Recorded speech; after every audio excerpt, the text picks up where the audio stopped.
Cuộc sống này không thể sống nổi nữa. Tôi phải ly hôn với ba, bé hột lù. Ông là đàn ông, mà sao lại nhỏ nhen như thế chứ? Có mỗi 3 đứa con, không phải con ruột của ông thôi mà. Đó là nhà của ba Trà Cú. Hay vợ chồng họ sao thế? Các người chưa biết à?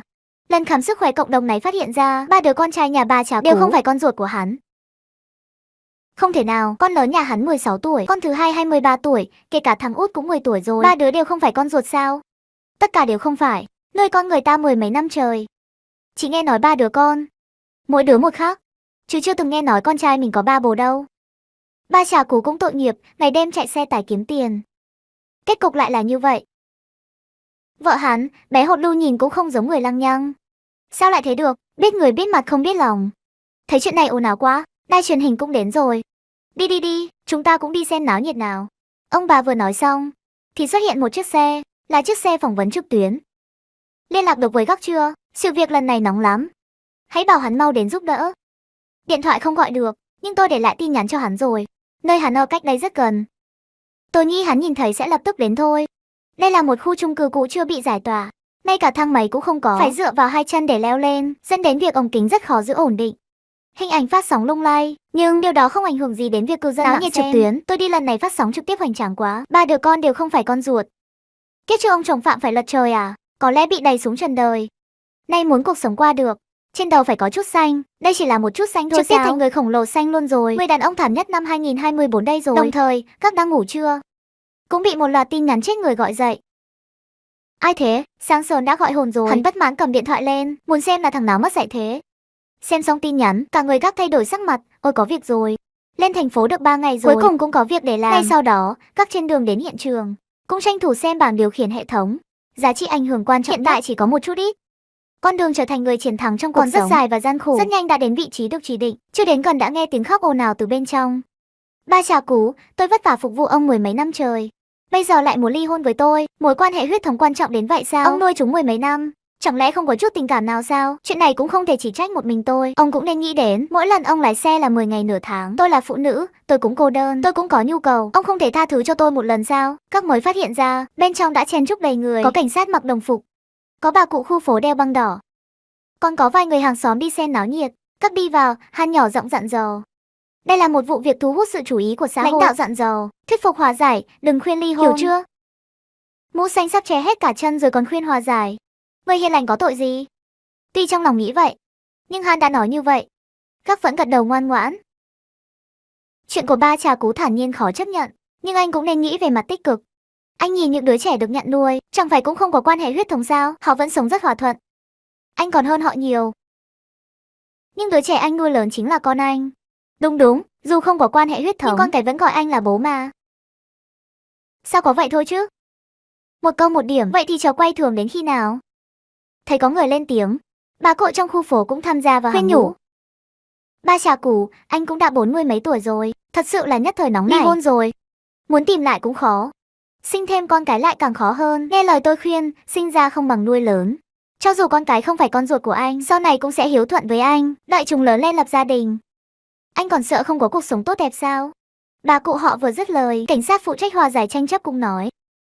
Nói đến việc biết sai sửa sai không gì tốt hơn, chỉ cần chị ấy chịu sửa đổi, vẫn có thể cho chị ấy thêm một cơ hội. 3 đơn vị phụ trách đến khuyên nhủ, chắc chắn đều được giao nhiệm vụ, tuyệt đối không được để họ ly hôn, mang theo suy nghĩ không phá hủy một cuộc hôn nhân nào. Những người hàng xóm đứng náo nhiệt cũng không nhịn mà được. Nói, ba Trà Cú có tận 3 đứa con trai, nhiều người mơ ước cũng không có thể báo hiếu dưỡng già là được. Có phải con ruột hay không, không quan trọng, hãy lạc quan lên nào. 10 mấy năm rồi, chẳng thiếu vài năm này, anh lái xe kiếm tiền nhiều như vậy, cũng không phải nuôi không nổi. Thật sự ly hôn rồi thì để họ làm mẹ sống sao? Tôi thấy có người bênh vực, bé hồn lu càng thêm hăng hái. Con cái là do ông một tay bế bồng. Ông thật sự nỡ lòng nào, chúng đều gọi ông là bố. 10 mấy năm rồi, ông còn muốn gì nữa? Nếu ông thật sự muốn ly hôn với tôi còn sống làm gì? Thôi thì chết quách đi. Nghe có vẻ như cô ta mới là người bị hại, khóc sướt mướt, trông tội nghiệp vô cùng.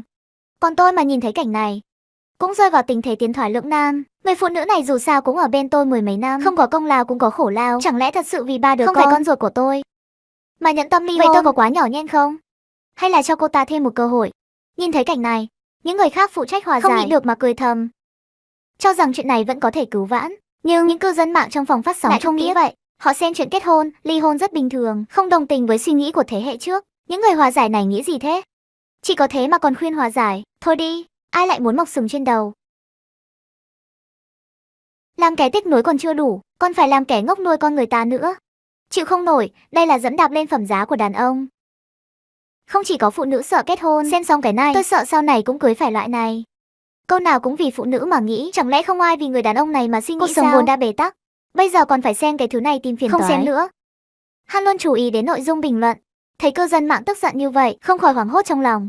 Lãnh đạo bảo khuyên hòa giải, nhưng như khán giả của tôi lại không đồng ý. Khuyên hòa giải dễ gây phẫn nộ, chẳng lẽ phải khuyên ly hôn? Trước hết không nói đến lợi ích của lãnh đạo, chương trình nào lại khuyên người ta ly hôn? Lúc này Han phát hiện ra, những người đến hòa giải đều là phụ nữ, bà cụ trong khu phố cảnh sát. Cộng thêm chính mình, tất cả đều là phụ nữ, nếu để người có tâm lợi dụng, nâng lên thành vấn đề nữ quyền, dẫn đến tình trạng đối đầu giữa nam và nữ, đến lúc đó đừng nói đến kinh phí, chương trình có thể còn giữ lại được không? Việc cấp bách, cần phải tìm một người hòa giải là nam giới để tiến hành công tác thuyết phục. Nhưng tìm người đột xuất, ồ đúng rồi. Hannah đưa ánh mắt về phía Gắc, không động tác cười nhắc nhở nhỏ nhẹ.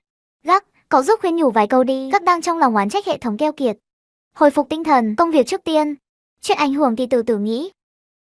Được rồi Hannah, tôi thử xem. Thấy Gắc định lên tiếng. Nhân viên quay phim cũng rất tinh ý, đưa ống kính về phía đó. Ba chà cú, đây là anh sai rồi. Chuyện nhỏ nhặt như vậy, sao lại ồn ào đến mức muốn ly hôn? Gắc chưa chuẩn bị, chỉ nhớ lời Han dặn dò. Khuyên hòa giải, không khuyên ly hôn. Anh ngờ lời này vừa nói ra, bình luận trực tiếp nổ tung. Má ơi, đây còn là chuyện nhỏ nhặt. Ngu ngốc à, cút đi, đừng để anh em ta đây gây khó chịu. Nếu nói là chuyện nhỏ nhặt, vậy thì chúc anh ta sau này ngày nào cũng đội mũ xanh, cũng chúc chị gái anh ta khác bố. Nhìn thấy thẻ nhân viên của anh ta, chỉ là thực tập sinh thôi, có cho anh ta lên tiếng sao? Mẹ kiếp, muốn vào đó đấm hắn một trận ghê. Nhìn thấy sự tức giận của cư dân mạng phát sóng trực tiếp ngày càng lớn, Han không khỏi lo lắng. Ban đầu định để Gắc dùng quan điểm của đàn ông để khuyên nhủ vài câu, ai ngờ trực tiếp gây ra sự chú ý, làm mất lòng cư dân mạng. Chương trình này xong rồi, nhưng lời mắng chửi của cư dân mạng lại không ảnh hưởng gì đến Gắc. Chỉ thấy anh ta tự nhiên di chuyển đến bên cạnh ba trà cú. Ba đứa con đều theo họ của anh đúng không? Ba trà cú không biết Gắc tại sao lại có nghi vấn này, nhưng cũng gật đầu thật thà. Vậy là được rồi. Con cái tuy không phải giống của anh, nhưng theo họ của anh, làm trên hộ khẩu vẫn chính là con anh. Anh còn muốn gì nữa? Nghe thấy lời này, ba trà cú sững sờ. Con bé hồn lu càng nắm chặt cơ hội, bắt đầu một vòng khóc lóc mới. Vẫn là người tốt nhiều, con trai đều theo họ của ông ta rồi. Còn không biết đủ, tên này tâm địa sắt đá, ông ta quên mất lúc con cái ngày ngày gọi bố. Bây giờ lại chuẩn bị bỏ rơi cả mẹ con chúng tôi, đời tôi khổ quá. Người phụ nữ vừa khóc, muốn người đàn ông nhất định thua. Ba trà cú lung lay, ngập ngừng nói. Cũng không thực sự muốn ly hôn, chỉ là hơi không hiểu. Có gì mà không hiểu? Ba đứa con trai được cho không? Không biết bao nhiêu người ghen tị với anh. Dù con cái không phải con anh, nhưng không ảnh hưởng gì đến việc họ gọi anh là bố cả. Muốn đợi người gọi anh là bố, phải bỏ ra tiền ăn một bữa xem có tiếc không? Anh kiếm lời rồi. Các nói một cách chắc nịch, giống như ba trà cú đã nhặt được món hời lớn vậy. Còn lời của anh ta cũng khiến những người có mặt đều sững sờ. Ngay cả những cư dân mạng trong phát sóng trực tiếp cũng bị thao tác của Gắc làm cho choáng váng. Nghe có vẻ ngớ ngẩn nhưng lại ẩn chứa chút lý lẽ. Tôi chính là ngày ngày tìm đủ mọi cách dỗ dành ba thằng con rùa trong ký túc xá của tôi. Nghe có vẻ cũng không khó chấp nhận. Má ơi, sao có thể như vậy? Kẻ ngốc và người nói bậy khác xa nhau lắm mà. Thôi đi, xin nữa bị các người dụ dỗ. Cuộc hôn nhân này vẫn phải ly hôn. Các không có kinh nghiệm hòa giải, ban đầu chỉ muốn trêu chọc thôi. Vì là đàn ông, anh ta biết chuyện này xảy ra với một người đàn ông sẽ bế tắc như thế nào. Anh ta muốn ba trà cú ly hôn với người phụ nữ này. Nhưng khi anh ta nói xong câu này, chữ cái trong suốt bắt đầu lấp đầy màn hình. Cái này là chuyện gì thế? Hòa giải nghiêm túc chỉ thêm được một điểm ảnh hưởng. Nói lung tung lại được nhiều như vậy, ước tính sơ bộ chỉ trong chốc lát đã thu được hơn 2.000 điểm, đủ để lên cấp nhiều lần. Chẳng lẽ nói lung tung mới là bí mật thành công? Để xác nhận phỏng đoán của mình, Gắc lại nói thêm một câu liều lĩnh. Tôi phải chúc mừng anh, sự giàu sang này không phải ai cũng gặp được đâu. Lời này vừa nói ra, những người có mặt đều sững sờ. Kết hôn mười mấy năm, ba đứa con đều không phải con của mình, đội mũ xanh mười mấy năm trời, làm kẻ ngốc mười mấy năm. Chỗ nào đáng để chúc mừng, sự giàu sang từ đâu mà có. Ba trà cú tức đến mặt đỏ bừng. Ngay cả bé hồn lu cũng quên mất phải tiếp tục khóc, đợi xem các rốt cuộc muốn làm gì. Lúc này tim của Han đập loạn xạ. Gắc, thanh niên này bình thường nhìn khá ổn, sao đến lúc quan trọng lại làm ra trò hề như vậy? Cư dân mạng vốn đã rất thương cảm trước hoàn cảnh của ba trà cú, bây giờ Gắc lại công khai chế giễu người bị hại. Họ quả không dám tưởng tượng. Han đoán đúng. Gắc vừa dứt lời, bình luận trực tiếp nổ tung. Thôi đi, quái đản. Tâm trạng như thế nào, điều kiện tốt đẹp, nhưng có cần phải rắc muối lên vết thương của người khác đúng là ác độc. Chỉ biết bắt nạt người hiền lành, tại sao phải chửi tục? Không thể nào bình tĩnh mà tát hẳn ta hai cái sao? Nói chung là đánh cho ra ngô ra khoai. Nhìn thấy dòng chữ trong suốt xuất hiện lại, Gắc hiểu mình đã tìm đúng con đường. Có vẻ muốn có giá trị ảnh hưởng thì phải nói lung tung, không theo quy tắc, chẳng phải đây là lĩnh vực của tôi sao? Kỹ năng khác thì không có, nhưng kỹ năng nói lung tung thì vô địch. Miệng tôi chạy đua với tàu cao tốc cũng đuổi không kịp. Ha ha. Nhưng dẫn đạp lên vết thương của người khác, người bị ảnh hưởng trực tiếp có hơi không tốt lắm.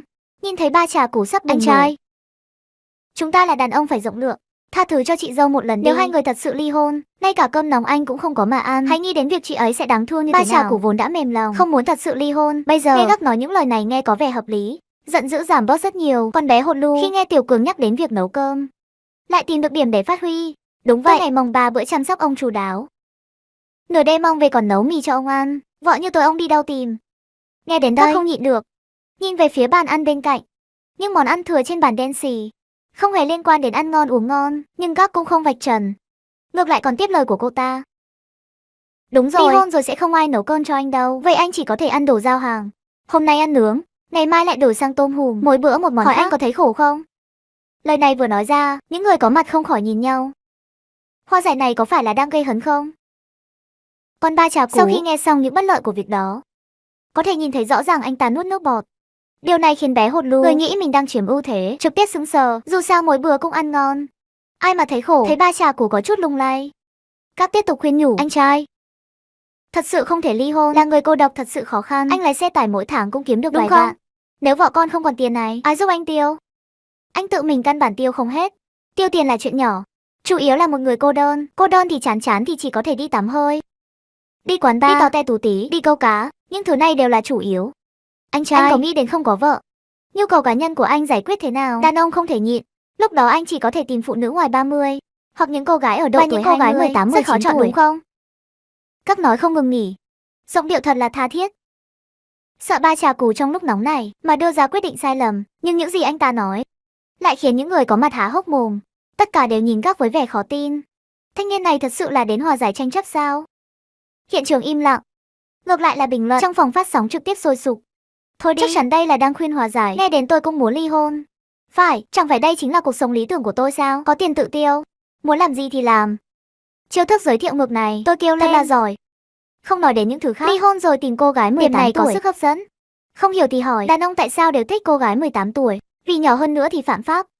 Nói rõ như vậy, cuộc hôn nhân này nhất định ly hôn, giúp người đàn ông này thoát khỏi biển khổ. Tài năng diễn xuất quá đỉnh, nhưng giá trị ảnh hưởng không ngừng tăng lên. Các vui mừng khôn tả. Mới nói vài câu đã thu được gần 4.000 điểm ảnh hưởng. Nói thêm vài câu nữa chắc là có thể quay thưởng rồi. Hắn trong lòng cũng rất vui. Nhìn thấy dữ liệu trong phòng phát sóng không ngừng lập kỷ lục mới, góc miệng của Hăng không hề hạ xuống. Chương trình hòa giải trực tiếp như chúng tôi, trong khung giờ vàng, nhiều nhất cũng chỉ có 10.000 người xem, bây giờ đã tăng gấp mấy lần. Không ngờ những lời Gắc nói lại có hiệu quả phát sóng tốt như vậy. Tên nhóc này nói như vậy, sao có cảm giác bắt đầu ly hôn rồi? Không được, nếu ly hôn, lương hàng tháng của ba trà cú phải làm sao?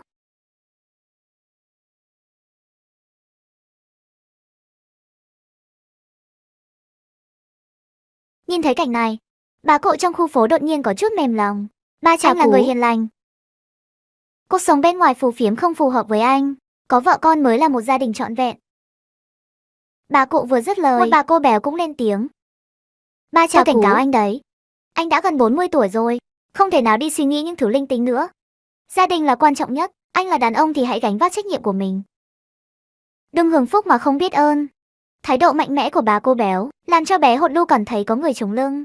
Trên đời này sao lại có người đàn ông không biết đủ như ông? Chẳng qua là con cái không phải con của ông thôi. Ông lại muốn đối xử với mẹ con chúng tôi như vậy. Lúc trước tôi thật sự mù quáng mới yêu ông. Bé hột lu vừa khóc lóc thảm thiết, vừa túm lấy cánh tay của ba trà cú, giằng co mạnh mẽ, làm cho cánh tay của anh ta bị cào ra mấy vết máu. Nhưng ba trà cú vẫn không có ý định phản kháng, chỉ cúi đầu suy nghĩ về vấn đề của mình. Nếu thật sự ly hôn, bé hột lu làm sao nuôi nổi 3 đứa con? Chẳng lẽ thật sự để chúng lang thang đầu đường xó chợ? Nhận thấy biểu cảm trên mặt ba trà cú, Gắc có chút thất vọng. Lời đã nói đến mức này rồi, vẫn còn cố chấp, đáng đời làm kẻ ngốc. Có lẽ nhận thấy sự thay đổi tâm trạng của Gắc, ba trà cú trong giọng nói có chút xin lỗi. Em trai, anh biết em là vì tốt cho anh, nhưng mẹ con họ không có anh thì sống không nổi. Tuy 3 đứa con không phải con ruột của anh. Ba trà cú bị tẩy não, bắt đầu lặp lại những gì người khác khuyên anh ta với Gắc. Nhưng Gắc không muốn nghe. Chưa đợi anh ta nói xong, liền cắt ngang lời một cách quái đản. À đúng. Tuy con cái không phải con của anh, nhưng dù sao họ cũng gọi anh là bố 10 mấy năm rồi. Ba Trà Cú gật đầu. Tuy con cái không phải con của anh, nhưng dù sao họ cũng là do anh nuôi lớn. Ba Trà Cú tiếp tục gật đầu, thấy anh ta vẫn rất đồng ý. Gắp tức cười, giọng điệu cũng trở nên quái đản. Tuy con cái không phải con của anh, nhưng họ ăn của anh, mặc của anh, sử dụng tiền của anh. Tuy con cái không phải con của anh, nhưng học phí là anh đóng. Tiền sinh lễ là anh bỏ ra, nhà cửa là anh mua. Dù sao cũng không có quan hệ huyết thống. Anh trai, anh còn thiếu con trai không? Dù sao cũng không có quan hệ huyết thống. Nghe thấy lời này, Ba Trà Cú bị đội mũ xanh cũng nghĩ thông. Giận dữ nhìn bé hột lu, ly hôn, tôi không nuôi con cho người khác nữa. Ba Trà Cú dám ly hôn với tôi, ông thật sự không để đường sống cho mẹ con tên khốn này. Tôi liều mạng với ông. Bé hột lu như người điên lao vào cào cấu Ba Trà Cú. Lúc này cảnh sát và Han vội vàng kéo hai người ra. Có chuyện gì thì hãy nói cho tử tế. Đánh nhau là không đúng, chẳng phải là chuyện gì không thể giải quyết. Đừng có đánh nhau, hãy bình tĩnh. Đánh nhau chỉ khiến vấn đề phức tạp thêm. Con điên này, cuộc hôn nhân này tôi nhất định ly hôn. Bây giờ cút đi, mang theo con cái, cút hết cho tôi. Nhìn thấy Ba Trà Cú nhất quyết muốn ly hôn, bé hột lu ngồi phịch xuống đất. Đời tôi khổ quá, tôi là phụ nữ, mang theo 3 đứa con, làm sao sống? Ba Trà Cú, ông thật độc ác, ông muốn bức chết chúng tôi. Chuyện đến nước này, khuyên hòa giải đã không còn khả năng, nhưng lúc này thường sẽ có những người thánh mẫu xuất hiện. Ba Trà Cú là đàn ông thì hãy rút lại lời nói. Người ta là phụ nữ, cuộc sống thật sự không dễ dàng. Anh không thể nào vì cô ta mà suy nghĩ một chút sao? Chút trách nhiệm này cũng không gánh vác nổi. Bà cô béo lên tiếng, làm cho bé hột lu nắm bắt được một cọng rơm cứu mạng. Vừa lăn vừa bò đến ôm chặt lấy chân của Ba Trà Cú. Ông xã, hãy tin em, mấy lần trước đều là bị ép buộc. Trước kia ông Vương quản lý của đội xe dùng công việc của anh để uy hiếp em. Nếu em không nghe lời, ông ta sẽ sa thải anh. Em có thể làm gì? Anh đi làm 10 ngày nửa tháng. Anh làm sao biết được em ở nhà phải trải qua những gì? Lời này khiến Ba Trà Cú cứng đờ tại chỗ. Ánh mắt phức tạp nhìn bé hột lu. Nếu thật sự là vì công việc của tôi, vậy thì cuộc hôn nhân này làm sao ly hôn được chứ? Cái tức này làm sao nuốt trôi? Người trong cuộc thì mù quáng. Ba Trà Cú bị lời nói dối vụng về này lừa gạt. Nhưng tôi thì không. Chuẩn bị vạch trần lời nói dối của cô ta. Lúc này, ba cậu bé chạy ra. Mẹ sao vậy? Bố không muốn chúng con nữa sao? Thấy các con trai chạy ra, bé hột lu khóc càng to. Ba Trà Cú nhìn 3 đứa con trai, trái tim vẫn mềm lòng. Các con vào trước đi, chuyện của người lớn, các con đừng xen vào. Nhưng bé hột lu làm sao bỏ qua cơ hội tốt như vậy? Sao tôi lại số khổ như vậy? Nếu ly hôn, 3 đứa con của tôi sau này sẽ ra sao? Bé hột lu vừa khóc, 3 đứa con cũng theo đó mà khóc. Nhìn thấy cảnh này, ba cô béo lại không nhịn được. Ba Trà Cú, anh tự nhìn lại những gì mình đã làm. Anh là Trần Thế Mỹ thời hiện đại à? Còn muốn làm ra chuyện bỏ vợ bỏ con bẩn thỉu nữa. Bé hột lu nghe thấy vậy, biện minh cho mình. Ông xã, em thật sự tưởng con là con của anh mới quyết định sinh. Em cũng muốn nối dõi tông đường cho nhà họ Ba. Anh không thể tha thứ cho em một lần sao? Ba Trà Cú vốn lòng đã rất rối, ngoài càng lưỡng lự. Nhưng muốn anh ta giả vờ như không có chuyện gì thì cũng không thể. Tiền tiết kiệm trong nhà đều cho cô, mang theo con cái sống tốt đi. Có thể đưa ra quyết định như vậy cũng là Ba Trà Cú rộng lượng. Anh ta có thể để bé hột lu chẳng tay. Nhưng bé hột lu hoàn toàn không thể chấp nhận cách xử lý như vậy. Các anh chị em à, mọi người là hàng xóm của nhau đã lâu. Tính cách của tôi, bé hột lu, mọi người còn chưa rõ sao? Nói thật lòng, tôi có tệ đến mức đó sao? Được người thì phải nợ người, ăn người ta thì phải nợ người ta. Bình thường, bé hột lu không ít lần dùng chút ân huệ nhỏ để thu phục lòng hàng xóm. Bây giờ của thật là phát huy tác dụng. Nói thật, cách ứng xử của vợ Ba Trà Cú thật sự không tệ. Tôi xem là đừng ly hôn, cứ sống chung đi. Đúng rồi, anh nhìn xem mẹ quá con côi. Thật tội nghiệp, anh tha thứ cho cô ta một lần đi. Nói cho cùng con cái có lỗi gì đâu. Chẳng lẽ thật sự nỡ lòng nào bỏ rơi chúng? Ba Trà Cú, anh hãy bình tĩnh. Bọn nhỏ cần phải sống tiếp. Những người này ngồi lê đồi mách. Chuyện chưa xảy ra với mình. Lời khuyên cứ thế tuôn ra. Anh trai, điểm này thật sự là anh sai. Nếu chị dâu bị ép buộc, thì anh hãy tha thứ cho cô ấy lần này đi. Ba Trà Cú sững sờ. Anh trai, chuyện này anh thật sự phải thông cảm cho chị dâu. Anh biết bây giờ mang thai khó khăn như thế nào không? Cơ hội thụ thai chỉ có 20%. Chị dâu phải bị ép buộc bao nhiêu lần mới có thể mang thai 3 đứa này? Lời này vừa nói ra, bé hột lu lập tức thay đổi sắc mặt. Một lần là bị ép buộc, nhiều lần là tự nguyện. Ai có chút đầu óc cũng có thể hiểu được. Nếu không phải thường xuyên lăng nhăng, làm sao có thể 3 đứa con đều là của người khác? Anh trai, anh nhìn xem, chị dâu phải chịu đựng nhiều như vậy. Chúng ta đừng ly hôn. Người ta nói là đàn ông 40 tuổi như hoa, phụ nữ 40 tuổi thì như bá đậu. Nếu thật sự ly hôn, anh tìm vợ mới thì may ra vẫn có vợ trẻ hơn vài tuổi. Nhưng chị dâu tìm chồng mới thì sợ là phải gọi là bạn đời rồi. Dù bạn đời tốt, bạn đời có trợ cấp xã hội, nhưng người ta cũng có con của mình. Trợ cấp xã hội có thể dành hết cho chị dâu sao? Anh tưởng ai cũng giống anh, dung lượng để chị dâu hút máu à? Cho nên cuộc hôn nhân này không thể ly hôn. Chút máu cuối cùng này anh cũng không cho chị dâu hút, anh còn được gọi là đàn ông mà. Nói cho cùng, 3 đứa con đều không phải con của anh. Anh cũng nên xem xét lại bản thân. Nhỡ đâu là anh không được. Nghe thấy vậy, ba Trà Cú lập tức tức giận đến mặt mũi tái mét. Anh ta được hay không, anh ta tự biết rõ nhất. Sau đó đá mạnh vào bé hột lu. Cảnh tượng bất ngờ này làm cho tất cả mọi người có mặt đều sững sờ. Vẫn là bà cô béo thành mẫu phản ứng nhanh nhất. Sao anh lại đánh phụ nữ? Cảnh sát còn ở đây đấy. Bà cô béo nói như vậy, những người có mặt cũng đồng loạt chỉ trích ba Trà Cú. Anh là đàn ông, động tay động chân là anh sai rồi. Đàn ông vẫn phải rộng lượng. Đánh mẹ trước mặt con cái. Thật là hết thuốc chữa, nói là khuyên can, thực chất là chỉ trích. Câu nào cũng nói ba Trà Cú không đúng. Tôi chính là không rộng lượng, chuyện không liên quan đến mình. Các người xen vào làm gì? Cho khi nào chuyện xảy ra với các người, tôi xem các người làm sao mà rộng lượng. Sau đó lại hung dữ nhìn bé hột lu. Nghe rõ chưa? Lần này tôi nhất định ly hôn. Bây giờ cô cút đi. Bây giờ anh bảo họ cút đi. Họ đi ra ngoài làm sao sống? Con cái đều gọi anh là bố 10 mấy năm rồi. Anh không thể nào làm như vậy chứ. Chẳng ai là không có chuyện. Chuyện nhỏ nhặt như vậy mà lại muốn ly hôn. Anh là đàn ông, một chút trách nhiệm cũng không có. Kết hôn với anh 10 mấy năm, không có công lao cũng có khổ lao. Chuyện nhỏ nhặt cũng cãi nhau. Cãi nhau có giải quyết được vấn đề gì đâu. Đúng, cãi nhau không giải quyết được vấn đề. Lời nói bất ngờ của tôi khiến mọi người đều nhìn về phía tôi. Tôi có nói sai đâu. Cãi nhau có thể giải quyết được vấn đề đâu. Cậu nói đúng. Cãi nhau không thể giải quyết vấn đề. Đúng vậy. Cãi nhau không giải quyết được vấn đề. Phải đánh nhau, một câu nói. Hiện trường im lặng. Tất cả mọi người đều kinh ngạc. Nhìn về phía tôi, nhân viên quay phim không nhịn được mà cười thành tiếng. Ly hôn đi, tiền tiết kiệm nào của tôi cho cô. Con cái cô mang đi, toàn khu phố và cảnh sát đều ở đây. Hãy để họ làm chứng. Nhìn thấy ba Trà Cú nhất quyết muốn ly hôn. Bé hột lu trực tiếp ngất xỉu. Bà cô béo không nhịn nổi nữa. Hai người là vợ chồng 10 mấy năm rồi. Nuôi chó cũng phải nuôi quen rồi. Nuôi chó chỉ biết vầy đuôi. Không thể nào cần mũ xanh. Mũ xanh cái gì? Cậu im đi. Bà cô béo hung hăng trừng mắt nhìn tôi. Sau đó lại nhìn về phía ba Trà Cú. Nếu ly hôn rồi, ba đứa con trai của anh làm sao? Lúc ba đứa con trai không hẹn mà cùng ngước nhìn ba Trà Cú. Ba Trà Cú im lặng, con người đều có tình cảm. Nói là hoàn toàn không có tình cảm thì cũng không thể. Nhắc tới ba đứa con trai của anh, tôi chỉ muốn hỏi đứa con trai nào là của anh. Lời này vừa nói ra, sắc mặt của ba Trà Cú lại khó coi. Ba đứa con trai, cho dù có một đứa là con ruột của tôi, cũng sẽ không đến mức này. Dòng tộc họ ba coi như chấm dứt. Ba Trà Cú, đàn ông không thể nhỏ nhen như vậy. Chẳng lẽ con trai không phải con của anh thì không nuôi à? Nhà đông con luôn tốt hơn là anh một mình cô đơn. Nhưng tôi làm sao có thể để bà ta đổi trắng thay đen? Đúng đúng. Đến lúc đó, ba người bố ruột của các con tìm đến. Gia đình lại càng đông đúc, một nhà 6-7-8 người lại cùng vui vẻ hạnh phúc. Lúc này ba Trà Cú đã đến bờ vực. Hai bàn tay nắm chặt lấy tóc, rơi vào nỗi đau khổ tột cùng. Lúc này, bé hồn lu ngất xỉu cũng tỉnh dậy. Cô ta thấy tình hình không có gì khả quan, trong lòng nhất quyết. Các người muốn ép chết tôi chứ gì? Được thôi.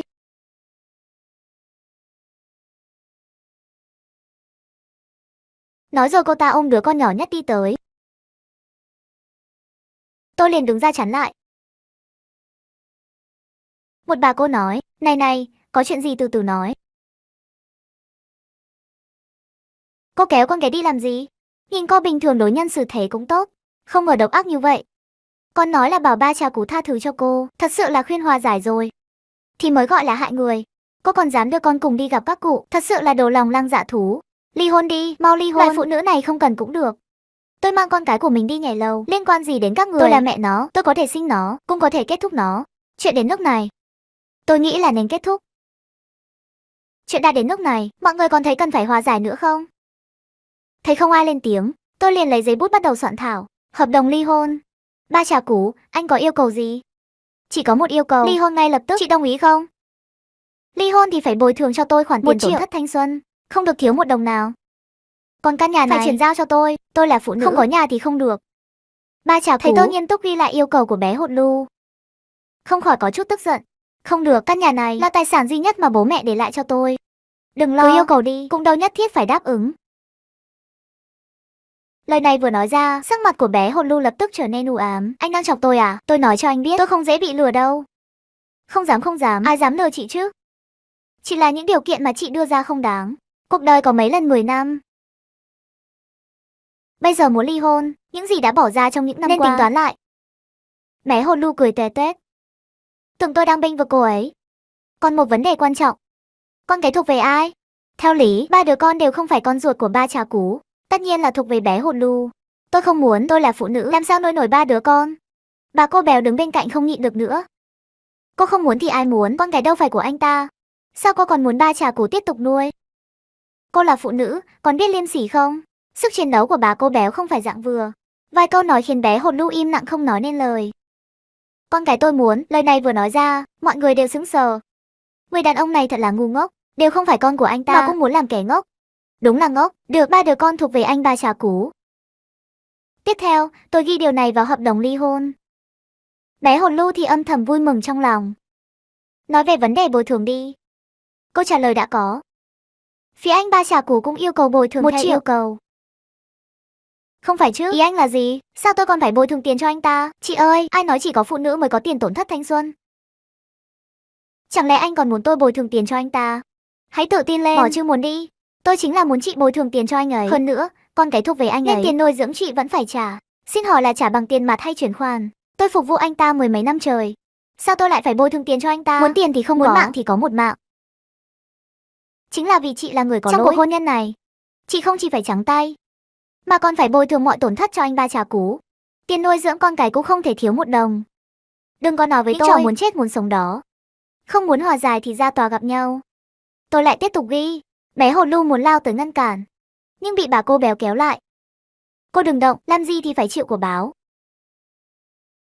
Bé Hột Lu thấy không ai giúp mình, liền nhìn về phía ba đứa con. Các con, mẹ bị bắt nạt rồi, mau giúp mẹ. Tuy nhiên ba đứa con lại đi thẳng đến phía sau ba Trà Cú. Bố, con chính là con của bố, con sau này sẽ hiếu thuận với bố. Bố, con sẽ học hành chăm chỉ, tương lai kiếm tiền cho bố tiêu. Bố, con cũng sẽ ngoan ngoãn, con không kén ăn nữa. Sự ngoan ngoãn của ba đứa khiến những người hàng xóm có chút xúc động. Ba đứa con đều hiểu chuyện, có lương tâm hơn mẹ chúng nhiều. Gặp phải người mẹ như vậy, vẫn có thể dạy dỗ ra những đứa con hiểu chuyện thật hiếm. Bây giờ có khổ một chút, sau này sẽ tốt thôi. Chúng ta là hàng xóm, hãy giúp đỡ một chút. Nhà không có phụ nữ thì thật sự là không ổn. Nếu có người phù hợp, mọi người giới thiệu cho anh. Sự phản bội của ba đứa con khiến bé Hột Lu rất tức giận. Lời bàn tán của hàng xóm càng khiến cô tức điên lên. Nói xấu cẩn thận miệng các người đấy. Các người đều không phải là người tốt. Còn anh, tôi mù quáng mới gả cho anh, đồ khốn. Còn các con, toàn là đồ bất hiếu. Các con muốn đẩy mẹ vào đường cùng. Vậy thì mẹ chết cho các con xem. Manh khóe này mọi người đã xem chán rồi. Ngoài đời không ai để tâm. Bình tĩnh xem cô ta còn có thể làm ra trò gì. Lúc này, tôi cũng đưa đơn ly hôn vào hợp đồng cho ba Trà Cú. Nếu không đồng ý thì kiện ra tòa. Thẩm phán sẽ ủng hộ. Lời vừa dứt, chị thấy bé Hột Lu ngồi phịch xuống đất, nắm mạnh tóc của mình để giải tỏa. Em trai, hôm nay nhờ có em. Nếu không có em, anh vẫn không thể nhìn rõ bộ mặt thật của cô ta. Cũng là nhờ em, anh mới có thể quyết tâm ly hôn. Anh thật sự không biết phải cảm ơn em thế nào. Anh trai, tôi chỉ đang hòa giải. Tôi không có bảo anh ly hôn, là anh tự quyết định. Vậy sao em lại giúp anh viết đơn ly hôn? Con nói không thể giúp người khác nuôi con. Anh nhìn xem, tôi nhờ anh lại giúp tôi gây ra chuyện. Thấy thái độ của anh kiên quyết như vậy, tôi mới không làm thêm chuyện vô ích. Anh trai, cuộc sống đều hướng về tiền. Chuyện cô đừng nhắc lại nữa. Bác nông dân nói hay lắm, cho dù là hạt giống nhà ai, chỉ cần trồng ra được thứ gì trong vườn nhà mình, thứ đó là của mình. Anh hiểu chưa?